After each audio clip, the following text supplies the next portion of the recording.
Online K through 12 Education by Cecilia Dell, Felicity Bashak, Tom Carrillo, and Anjali Das.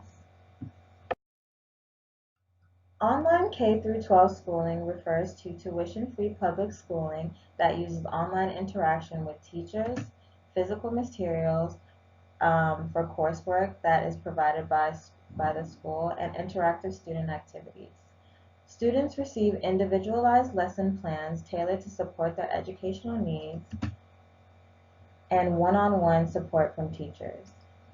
There are several options for online schooling, which give parents the ability to choose which type of online school best fits their child. Some are virtual academics, inside schools, blended schools, destination career academics, and district-run programs. The teachers also for K through 12 schooling are state certified and provide support for students through communication by video chat and cell phones. Parents are also learning coaches for the students and are expected to prompt kids to do better in their classwork despite not being in a school environment. The online K through 12 education that we know today is a product of several paths of education. It has made the process of learning and getting an education more adaptive to the needs and abilities of students. It combines the ideas of distance learning and alternative degree programs that began with sending course materials and correspondence through the postal service and have since developed alongside technology to allow students to get a comprehensive education using just a computer and internet access.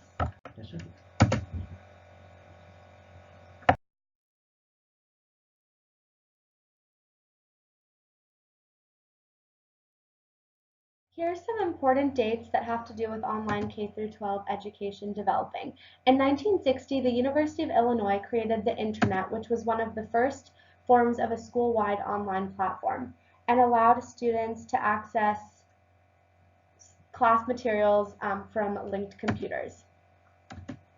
In 1979, the game Lemonade Stand acquainted people through simple concepts with computer learning in virtual environments, which would later help them with online virtual learning activities. In 1986, the Electronic University Network offered the first course to students that was an online class. In 1989, the first colleges started to offer online courses for full college credit, and the first schools began to fully recognize online class credit as a legitimate alternative to a traditional classroom environment.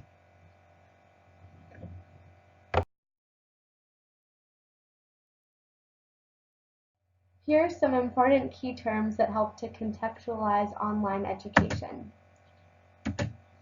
The term accredited refers to the quality and legitimacy of an online education. This is very important because for online education programs to be a valid alternative for students as opposed to traditional schooling, they must meet standards monitored by the U.S. government that make them legitimate.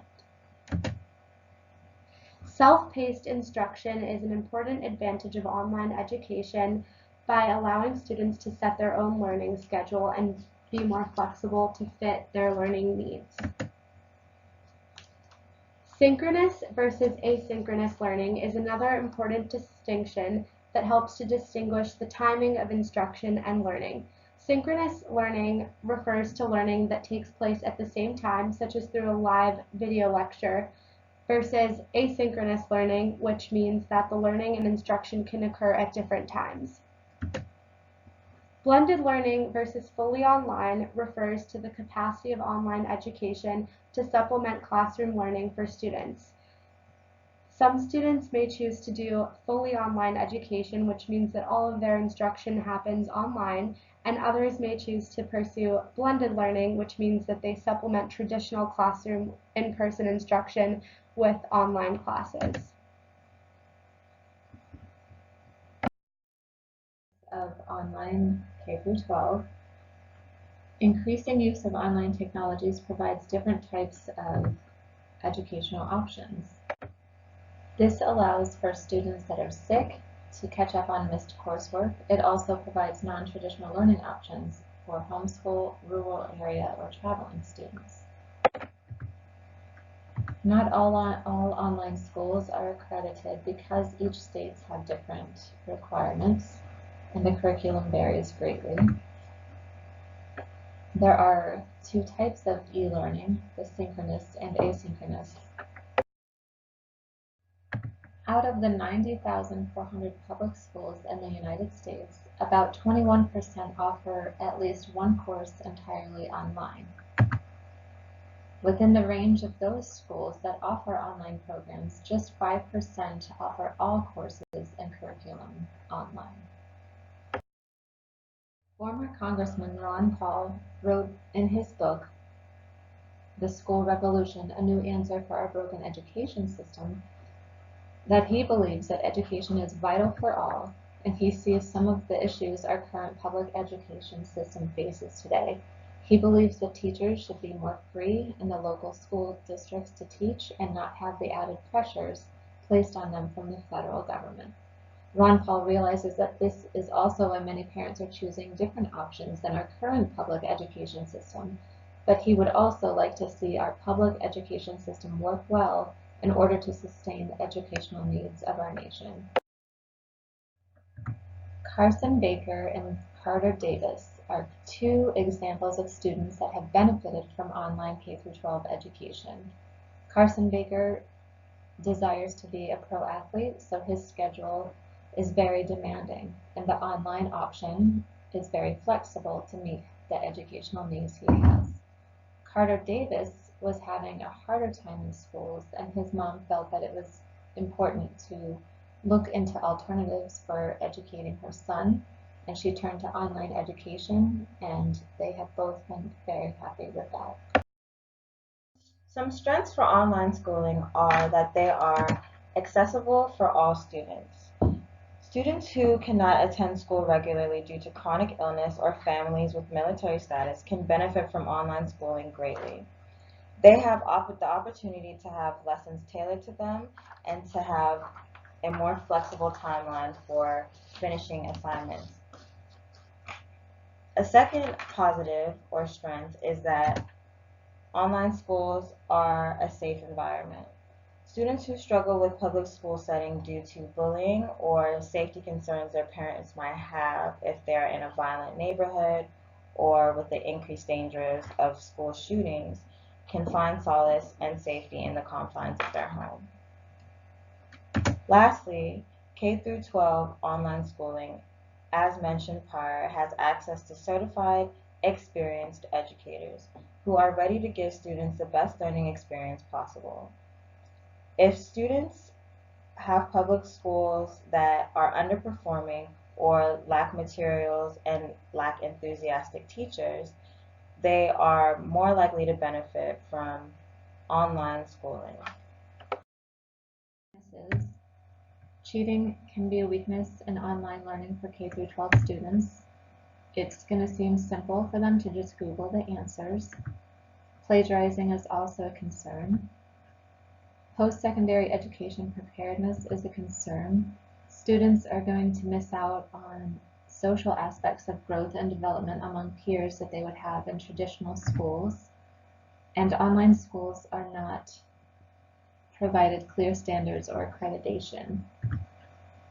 It can be difficult to measure the productivity potential. While many programs have been evaluated, there's not enough experimental research collected to show the effectiveness of online learning outcomes. Online K-12 education provides many opportunities for students by eliminating certain factors out of their control.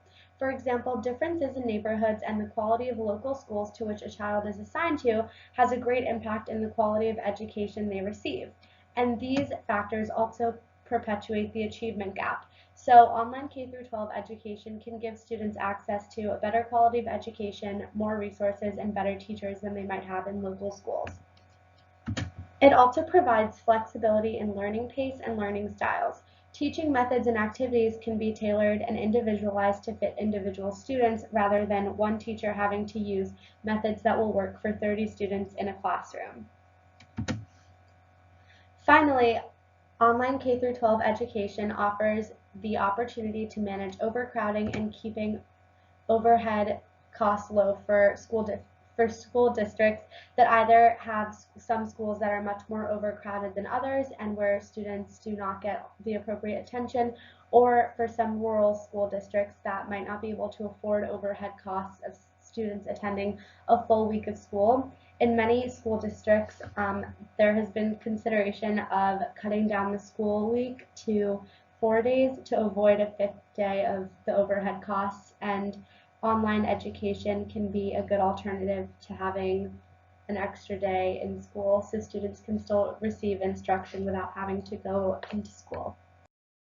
Threat to online K-12 education would be a lack of preparedness for instructors, who, being trained for in-person instruction, might have difficulty teaching through a virtual platform. This places greater responsibility on parents who may not be readily available or properly equipped for the subject matter at hand. Disadvantaged communities and their families may also have trouble affording certain technologies that would be compatible with certain online education programs. Finally, ineffective virtual schools will simply result in poor student performance each year, as has been shown in certain studies. And administrators in private companies may utilize funds needed for student resources for personal expenses instead. The first proposed solution is to have local meeting groups for socialization and extracurricular activities. These would be groups for students in the same online K-12 learning programs that are learning the same subjects and part of the same programs for them to do homework together, to interact with other students their age, and to participate in extracurricular activities that they miss out on without going to school. So, for example, field trips, assemblies, clubs, guest speakers, career days, and after-school activities provide important enrichment for students that, although are not part of the K-12 curriculum, still help to develop them and give them a better experience at school. Local meetings and activities that simulate a school environment with other kids could be helpful to combat the isolation that some students experience if they are getting their education through an online platform, and it gives students the opportunities they do not otherwise get to participate in them. The feasibility of these local meeting groups is limited because it is dependent on the willingness of students and their families to participate and attend these optional events, and it would also require someone to organize and supervise the events. Is tutoring options for extra in-person help. There are several websites such as the Huntington Learning Center or C2 Education which match your child up with the best tutors for them based on a brief evaluation where they test the child's learning preferences and skill set. Also, the organizations could reach out to individual high schools or colleges to request willing students to volunteer for tutoring, and they could request grants from the state for materials and travel expenses, and parents can better track the mastery of their child in the subject they are learning through these tutoring programs. One challenge is that it may include a lack of available tutors and an inability to afford private tutoring options if they're not able to get volunteer students from colleges or universities. Solutions for college readiness. Learning how to navigate applications for colleges and universities could pose to be a challenge for a student that has earned a high school diploma through online education. A solution could be to offer meet and greet days or nights at local high schools or via teleconferences where students can attend and learn about colleges and gain insights on how to take their next steps. We can also encourage students to learn to reach out to their advisors, create a program to facilitate communication between online high school students and their local public high school advisors to learn about the next steps after high school. And at this time, there is no common accreditation standard across the states for online K-12 education. The lack of common accreditation can make it more challenging for issuing a high school diploma. A solution would be to establish national level guidelines for online K-12 schools. The implementations of the solutions. It would be an out-of-pocket cost for families.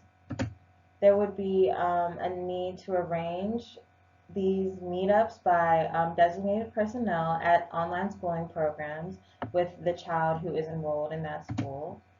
Parents also can hire tutors, or the organization can partner with higher education, such as universities.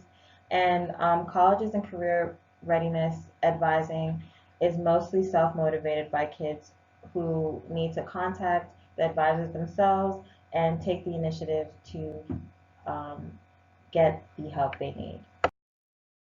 Of the solutions. So, one, they are very realistic, seeing as tutoring options are already implemented in most schools and colleges. Um, they can be implemented very quickly within a couple of months to a year. There could be new tutoring options, and every time new students come in, they're more likely to volunteer to tutor younger, less privileged kids as a way to earn credit. Also, some solutions are self-motivated. This is specifically in regards to kids reaching out to advisors for college and career readiness options. These kids need to take the initiative to reach out to advisors at schools, even though they are taking their classes primarily online, so that they can better prepare for college. In conclusion, our group considers that online K-12 education can be an effective alternative to traditional schooling as long as certain measures are taken. More efficient methods of monitoring student performance should be developed to ensure positive learning outcomes. All students enrolled in online education should have enough opportunities to socialize with their peers. Also, ample amounts of college preparation materials and events should be available for students so that they can be ready for college and beyond.